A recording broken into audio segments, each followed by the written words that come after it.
the planet. And I did it in methane again. And I saw that. This was one rotation later from when Chris observed it. Now that's the satellite EO, and that's the shadow it's casting. So we ignore that stuff. So it's really, really bright. It's bright as a satellite. And what I was seeing is like the top of this massive thunderhead that was coming up through the cloud deck of Jupiter. So this verified Chris's observations, and that was invisible light. I already brightened somewhat. And other filters, you could see it was bright in ultraviolet and infrared and just about anything else. So that was pretty exciting. We have international cooperation here. This has become a worldwide event because, again, the fast rotation rate of Jupiter, everybody around the world participate in just about every part of Jupiter. And the internet, of course, has helped. But this 2010 to 11 SEB revival, the professionals themselves have said it's the first chance that they will have to study one of these events in detail. Because even in the 90s, even with the Hubble or with whatever instruments they had, they just didn't have the time scale to do it. We're getting, I mean, images are coming in every day, every hour, practically, from professionals and amateurs, but not the Hubble. Again, they haven't deigned to participate yet, but what the heck? Who needs them, right? Anyway, as long as we got Chris going, Anthony Wesley, so anyway, this is some of the people who participated around the world. These are amateur astronomers around the world. And I will say, before I forget, Friday I got an email from Dr. Agustin Sanchez La Vega, who's Mr. Jupiter and Mr. Saturn over in Spain. And he literally is. He's one of the top experts in the world. And he just submitted a paper to Nature about actually it was about something on Saturn, which I'll tell you later, but he just submitted it Friday, and these guys were named in the paper, the amateurs. And this will be published in either Nature or Science. So, I mean, we're talking, it's really a great thing for us to have this happen. But again, we have this worldwide organization, which, is really, really helps. Okay, I'll go through the next several fairly quickly here, but this just gives you an idea. Now, this is a fellow named Efren Morales in Puerto Rico who went through some of his old images, and actually there may be evidence that the eruption started even before GO made the discovery. That's not to rob anybody of discovery, but just looking back, it never hurts to go back and look and see what's going on. So that's Efren. He's really a nice fellow. Ex-Navy guy, so he's got to be good, We had the professionals jump in at Jet Propulsion Lab. Glenn Orton and his team went to Mauna Kea. That's the infrared telescope facility in Mauna Kea. And they started imaging Jupiter in infrared, 1, 2, 4, 5 micron bands. This one particularly, 4.85 or 5 micron band, is very important because it really gives you it tells you how much heat is coming out of the interior of Jupiter and the violence of these events. This is one Glenn took 10 days after the discovery. You can see these cirrus clouds coming out, belching up out of the interior of Jupiter, and the red stuff is heat. So heat is pushing these clouds up, causing this eruption to occur. And there's Glenn. He's a race car driver also.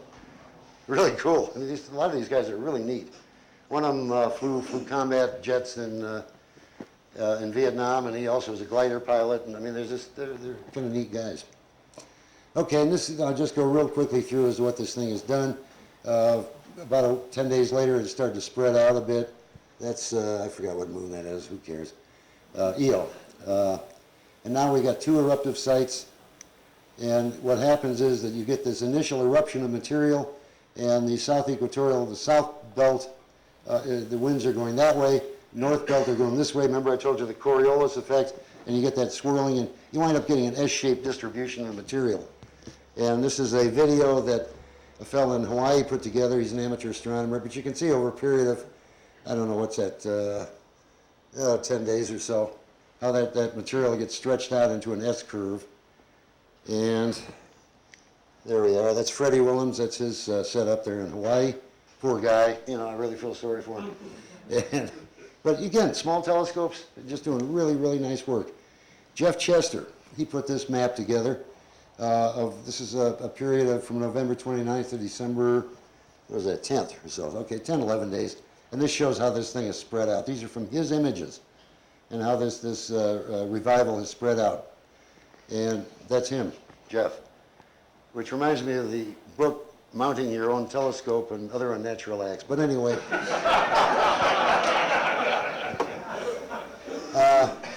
I just want you to look at, I'm sorry, don't tell Jeff I said it. Look at his telescope. He's got a C8, or it's a little bitty telescope. He's doing stuff like that. Professional work, okay? That was in that paper I was telling you about, Sanchez-La Vega. He's got another one with Jeff's image in there. Okay, this is Gary Walker again, and again, you can just see all this crud starting to form, just violent stuff going on. And finally, you get toward the end of January, and the red spot interacts with this stuff, and you get these globs of snot hanging off the red spot. It's just disgusting. Okay. This was the last picture I took. Altitude was 29 degrees, so Jupiter's kind of sinking slowly in the west, but you notice there is, I don't know if you can see it on the screen here, but a very intensely blue feature just below the red spot.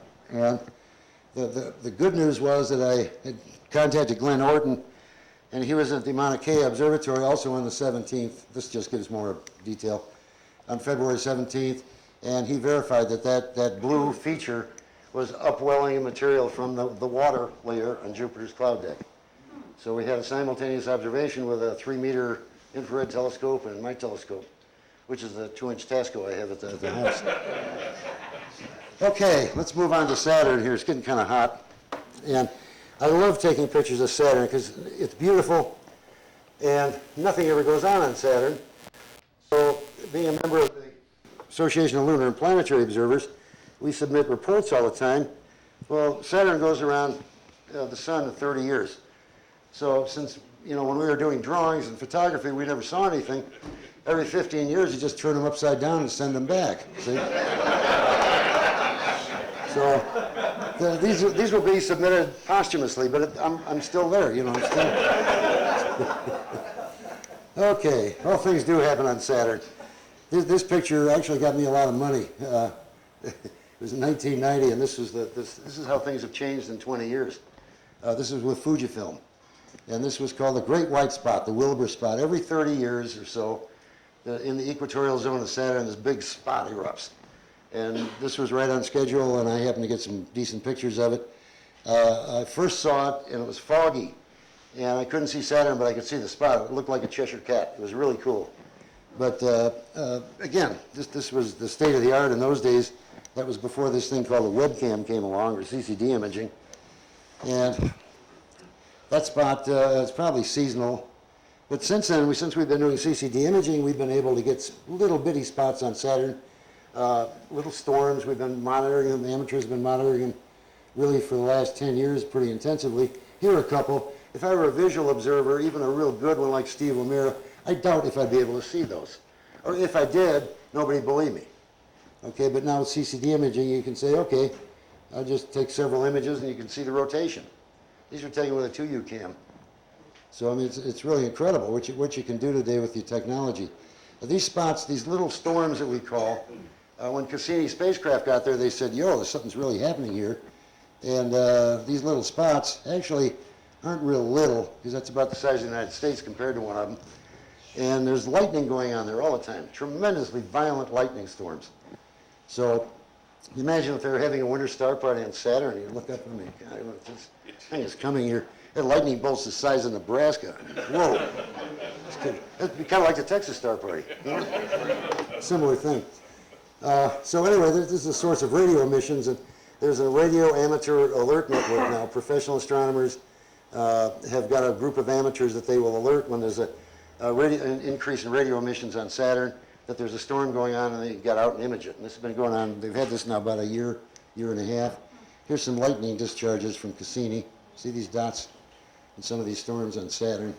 I'm not going into this. This was last year's series of spots. Most of these storms are localized in the southern latitudes, and the big storms usually occur in the equatorial zone, like the Wilbur spot, which is most likely seasonal. It occurs during the summer solstice in the south or north. I don't know, one of those. North. Okay, like that. Now, 2010, something very unusual happened. And a storm appeared in the northern hemisphere because it was getting to be northern spring, Saturn has seasons like we do, but it was in the North Tropical Zone. And it was called the Dragon Storm version 2.0. Okay, that's what we named it. I didn't. This was Dragon Storm version 1, which was taken by the Cassini spacecraft. You know, if you look at it, have a couple of drinks and it's a dragon. You know, it looks like a dragon. Okay, but that's one of those storms I told you about. But this storm was a bit different, and it was discovered by a guy from Tehran, from an Iranian observer named Sadek. I'm not sure I'm pronouncing his name right. Sadek Gurmozadeh. And really nice guy. He and I have been corresponding for about 2 years. He's very active. Dan Traiani in the Mars section. I know you know some of his images. And he's really taken some nice work. And the best news to me is that he's a cat lover. And no, I'm a cat lover. This is a picture of Casper the Wonder Cat. That's my cat, you know, sitting in there in a little flower pot in the house. And Sadek, you know, he thought that was so cute, he sent me a picture of his cat.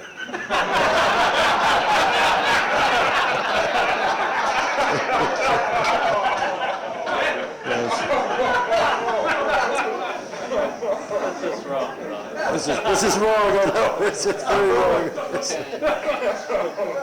Okay, he looks like, who's the actor? Who's the actor? Richard Belzer. Richard Belzer, yeah, it does look like him, you know, from Law and Order. Anyway, yes, he'll probably have to hear, if he ever hears about this, he'll be a fatwa against me or something. Not good. So anyway, here's this guy, and here's Jupiter, or Saturn, coming up in the morning sky. It's real low, crummy seeing. Takes this picture, which, you know, you normally throw in the garbage can, but he noticed a little spot there. It's kind of an unusual place for these spots in the northern hemisphere especially, and he magnifies it up, and he says, oh, okay, so he tells people about it, you know, like the rest of the Jupiter group. And this little spot sort of developed into something. It was actually seen, this guy misdated it, but he actually saw it before Sadiq, but, you know, he was like two months late processing the image, so we threw him out. The next day, this shows you how intense these guys are, a fellow in Japan also imaged the thing, so Sadiq beat him by a few hours. And again, it was very bright. That was the big thing of it. It was very conspicuous, very bright, like these spots usually aren't. Christopher Goh got in the act immediately. You notice how bright this thing is? It's starting to spread a little bit to the east. Remember, the east is that way. The planet rotates to the left. And then I got in the act, and I took some pictures of it. You can see it's developing a tail. And Christopher Goh said, oh, the dragon has a tail now. You know, this Oriental stuff. It's just, after a while, you know, everything's a dragon and a snake and Year of the Rat and stuff like that. So, but anyway, it's really cool. And the dragon gets even better here. It gets kind of nasty after a while. Increases, December. Hey, kind of, oh, in infrared, it wasn't bright at all. And I'm having a problem here. Methane, remember Jupiter with the methane, how high those things were and how bright? Nothing, dark, methane, but brilliant in ultraviolet. So this means that storm didn't have that huge altitude that the storms on Jupiter have, but Saturn is covered with ammonia haze. That's why we don't see the beautiful belts on Saturn like we do on Jupiter. So there just wasn't enough altitude to poke through all that ammonia haze, but it was still a pretty good thunderstorm. And I'm just going to show you here, it's progressing, it's moving eastward, but the storm's head, the head of the storm is moving, the head of the dragon is moving westward. So it's really kind of unusual. This thing is actually traveling through Saturn's atmosphere. Here's a Cassini image of it. That's the head of the storm. That was in January. This is January 29th. Again, really nothing in infrared. Actually dark in infrared, but pretty bright. And on the other side of the world, again, this is the same day. On the other side of the world, this was Tomio Okutsu back in the Philippines. He said, hey, that storm is coming this way. There's the head. And all of a sudden, he's found stuff, you know, the tail is starting to spread all the way around the planet. Isn't that neat? And also, you notice it's at a different latitude. So it's not at the same latitude as where it started. And here's where kind of an animation showing that the storm splits up and part of it kind of drifts to the south, which is up. And over the next few months or few weeks, actually, the storm has really encircled the planet. And the head of the dragon has just totally moved west. This is the longitude where the storm started. The head's gone all the way around the planet. It's 180 degrees away now. And yet this tail is extended in the other direction. And the head of the dragon has moved west 180 degrees, 2 months. which is 108,000 miles in 2 months. So there's a lot of moving there. And finally, it extends about 300 degrees in longitude. And well-developed north and south branches. This was taken on a few days ago by Cassini, showing again the head and the splitting of the storm. And finally, the dragon is eating its own tail. The storm has actually come around now where it's eating itself. It's really cool. So nobody knows why, but it is bright. Now, if you look at Saturn tomorrow morning, if it ever clears, at about midnight, I guess, you might see that where the head is, you'll see the bright area. But anytime, if you look at Saturn, anytime during the star party, you just look at this area, the north part of the planet, you will hopefully see some bright blobs and whatever. I can't really tell you. Use a light blue filter would really help bring it out. Now you see that thing there? This is an image I took a few days ago. A little blob in the ring. And I thought, well, maybe that's a smoke, but I was too lazy to do a whole bunch of images to tell. And you know the history of spokes on Saturn's rings. These were seen by amateurs years ago. Many years. Chick Capon saw them. I saw them with Chick one time before the before the Voyagers arrived. And everybody said, well, theoretically, it's impossible these would have spokes because, you know, they go around and they're going on through, you know, all these different laws of physics, well, whatever. So the spacecraft gets there, the Voyager gets there, and yes, indeed, there are spokes. And what they are, they're ghost-like, but they are definitely dark things that rotate with the rings, which they shouldn't. They should rotate at different speeds, whatever. Anyway, the spokes are now imaged by amateurs. This is the fellow in Hawaii, Freddie Willems. Remember him? He did this little thing, and you can see over here. See that? And you can watch the planet rotate, and there's the spokes. That's really cool. It's upside down. Can't help that. But okay, north is up. That's the way it's going. So what's causing these? They really don't know. But there's a theory that when the spokes appear, there seems to be an increased storm activity in Jupiter's atmosphere. And who's the guy? I can't remember his name now. He's going to write a paper in Sky Telescope about it, or he's been asked to. Tom Dobbins is one of them. But anyway, they're haggling over whether this is, you know, true or not. But basically, the professionals feel it is, and the mechanism would be that here's this storm, which is actually a big anvil-top thunderstorm under the ammonia layer, and you get cosmic rays coming in, and since the thing has an altitude, more cosmic rays hit the storm than if it were lower. Cosmic rays jolt loose electrons, which go flying up into the high part of Saturn's atmosphere, and they get sucked into Saturn's magnetic field, up into the rings, where they jostle the particles. It's all electrostatic charge stuff, and cause ring particle material to go flying up over across the rings. Now that makes no sense to me, but I don't, you know, really care at this stage of the talk. So I just thought I'd point that out to you. Anyway, it's kind of neat, and there does seem to be a correlation. Bill Sheehan is the guy. He's the guy who writes a lot of history stuff, and he may write a paper on this, that he's gone back and looked in the records, and maybe the spokes are related to storm activity in Saturn. We go back to Brian Combs now in Georgia, and I'll close with this slide of Brian showing spokes. Isn't that something? That's absolutely amazing. Now, I would, give me my bag there for a minute. I need my Quaaludes. There we go. I would, you know, in the last year, Don DeWitt, you were here? I guess not. Oh, well. The last year or 2 years, there has been just an explosion of amateur activity. We're now again getting into published in professional journals. We have worldwide networks that are doing things that are just incredible. The communication ability has increased, the imaging ability has increased, and the optical, even telescopes, continue to be good. So it's really an exciting time to be an amateur astronomer. And you think what's happened in the last year, and all I can say is, you know, wait until next year. And being a Chicago Bears fan, I just thought I'd close with this little slide. Oh, wait a minute, got the wrong one. There we are. Wait till next year.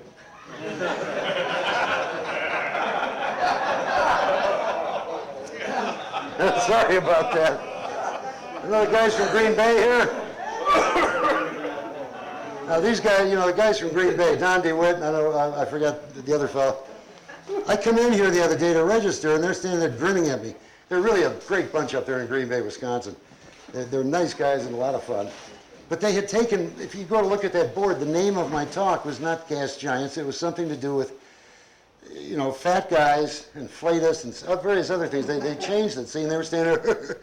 And I just looked at Don and I said, come to my talk. Because I have a slide for you. And oh no, it goes off. So there it is. Just don't mess with me, okay? I'm a professional. Okay, thank you very much.